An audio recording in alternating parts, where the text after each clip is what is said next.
What's going on, guys? Today I'm going to be showing you how to change the engine oil and filter on your V-Rod Muscle, and Night Rod Special.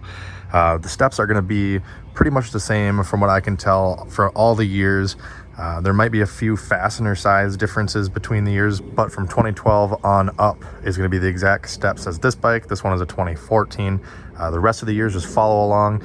Like I said, fastener sizes may be a little different, but going to be the same steps. So what we're going to need here is at least 5 quarts of your choice engine oil. I got 6 just to be safe. 2050 V-twin AMSOIL, full synthetic.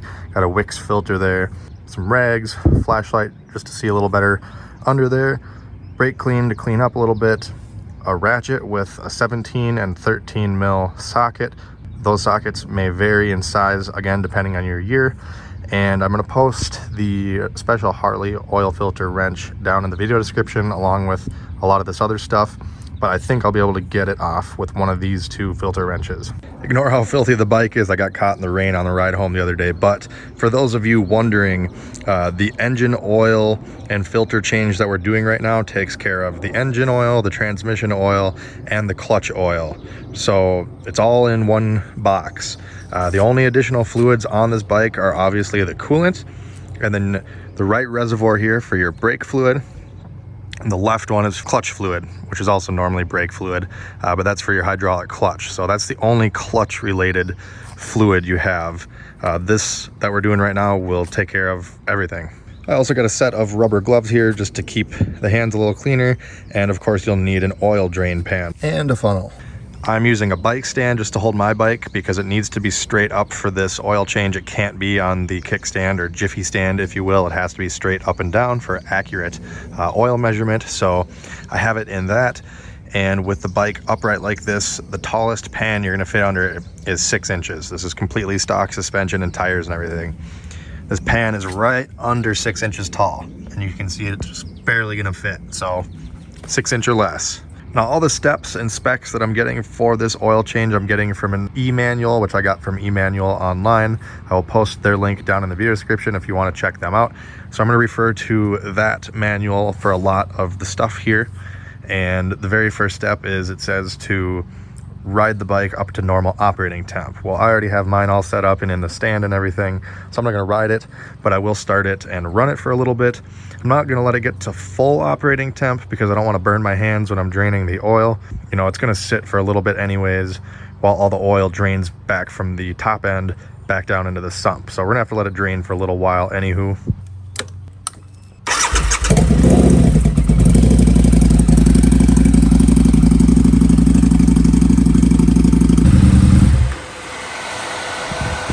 All right, well, it's only been running for about 10 minutes, but as you could probably hear there, the engine fan kicked on, so I would say it's up to temp.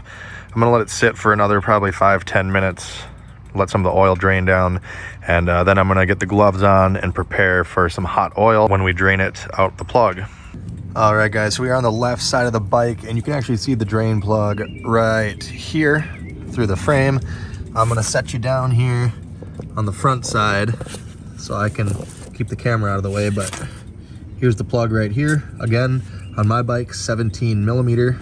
Now I'm actually gonna come from the other side because when you get the socket on here, if you don't have a bike lift, as you can see the angle of the ratchet, I can't really pull up on it because the ratchet is gonna hit the frame here. So I'm gonna go to the other side to break it loose.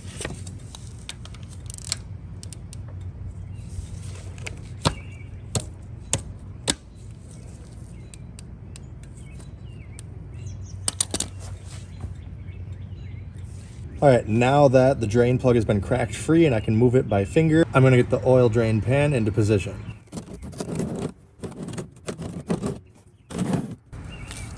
Now before we pull the drain plug, we're gonna loosen and remove the oil fill plug. This will allow everything to drain a little quicker and vent better. Now is where it's important to be able to see the drain plug through the frame window here, because I'm gonna just reach under with 2 fingers since I have pretty tight clearances with how low the bike is and how tall the drain pan is. And I'm just gonna let it fly out. I got my pan moved as far forward as I can go. Hopefully that's enough. Now remember, this oil is going to be pretty hot, so you're going to want to get your hands out of the way real quick so you don't get burned.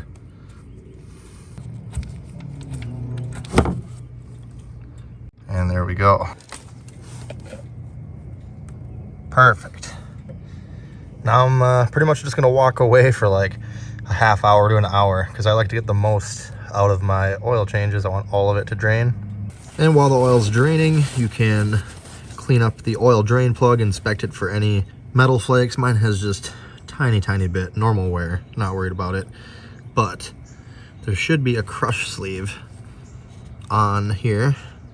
So I cleaned up the oil drain plug, and I thought I'd seen some other people doing oil changes that had a seal or O-ring here, but a couple of minutes on Google and all the forums and threads I'm seeing say there is no seal that goes there. You just got to make sure you torque this correctly.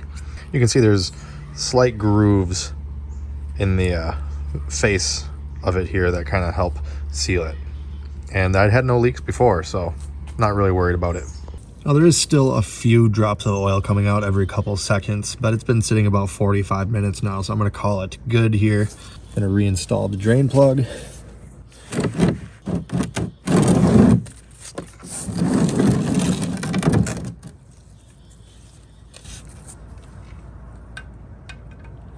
Make sure you start it by finger. You do not want to cross thread these. The threads are just aluminum on the drain plug and on the oil pan, the sump pan, if you will. Now we need our 17mm again. All right, now a torque wrench, very useful here. As I said, the torque is very important for this. The torque spec is 25.8 foot-pounds. I'm just going to do 25. You definitely don't want to overdo it. As I said earlier, strip it out. You're in for a bad time.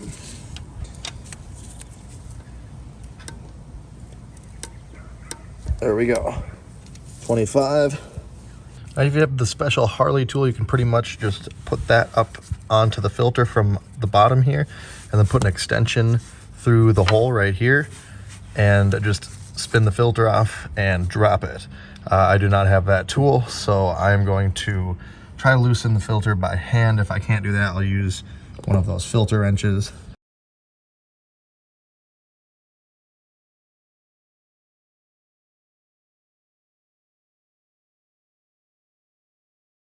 Now we can remove these two 13mm bolts that hold this lower cover on.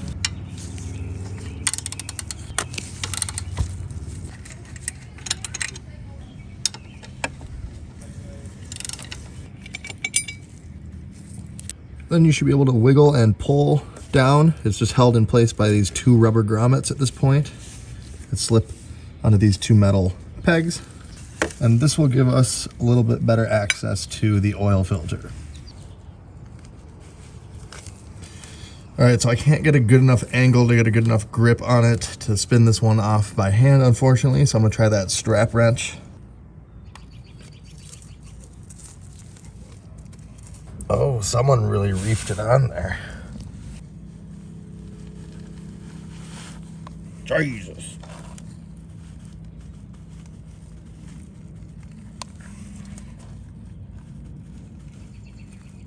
Way too tight. No wonder I couldn't get it by hand. Gorilla put it on. All right, I finally got that thing loose and I got the drain pan back in position. And I'm gonna just finish spinning it off.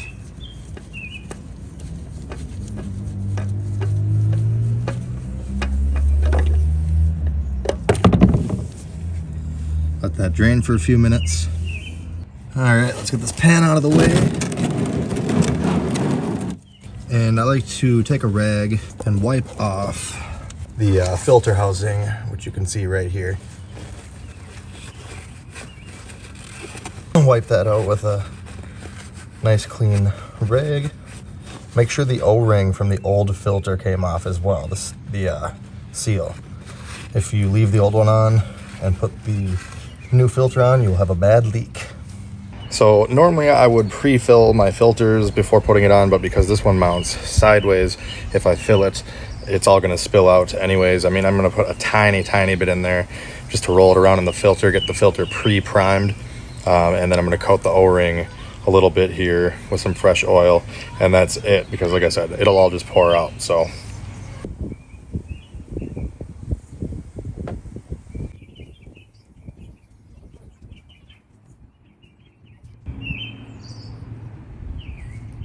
all right, sorry for the kind of bad angles here. This is as low as my tripod can hold the phone, but I've got my primed filter with the lubed O-ring, made sure our filter housing is nice and clean. I'm gonna go ahead and install the new filter here. Now the proper tightening torque is, they say, until the O-ring makes contact with the housing. So pretty much you'll just kind of feel it make contact and stop. And then they want it 2/3 to full turn after that. So most people can do that by hand maybe. Let's see here. Yeah, I easily got a full turn out of it. So I mean, that's all it needs to be. You can use the filter wrench and snug it up just a little bit more if you don't have a lot of hand strength, but you don't need to reef it on there. Just make sure to check it after you run the bike and make sure there's no leaks there, any droplets puddling up, and you should be good. Now we can reinstall that lower cover plate. It's held on by the 2 grommets. It's just gonna slide onto the 2 metal dowels, and then once it's pushed all the way on, you can push the entire radiator assembly. I guess we could call this the lower radiator bracket. Reinstall our 2 13mm bolts with washers and snug those down. If you're going to torque them, I would say somewhere in the 15 to 25 foot-pound range, 15 to 20, just to be safe. They're probably not rated for 25.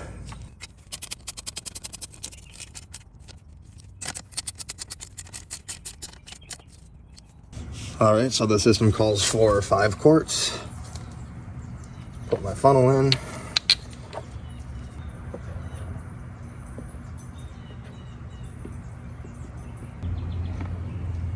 All right, so I've got 4 quarts in so far, and they say to wait 3 minutes between adding oil before you check the oil level. So I'm gonna wait 3 minutes, and then we're gonna wipe off the oil dipstick, put it back in, screw it in all the way, take it back out, and check the oil level.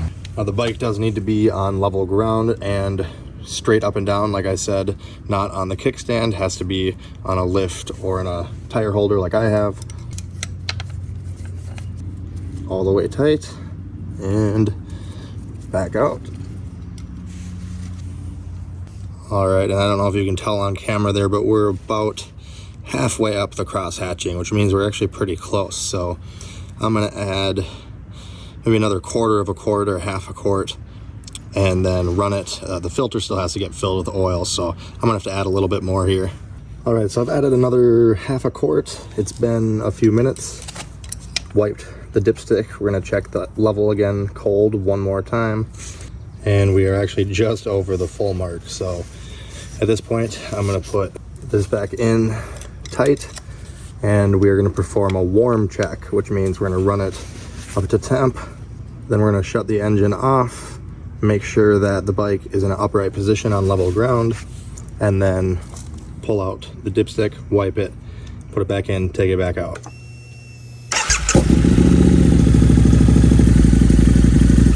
All right, it's been about 3 minutes since I shut the bike down from running. Once I let it warm up, I've already wiped the dipstick all the way tight, back it back out, and we are at about midway on the cross hatching again, which tells me I need another 1/2 a quart, because last time we were at halfway up, I added 1/2 a quart and it was just overfilled. So I'm just gonna finish pouring the rest of this 5th quart in and double check it.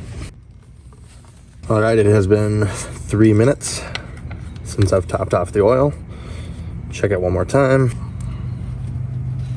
We're a little overfilled, but not enough to worry about. That was pretty much up to where my thumb is here.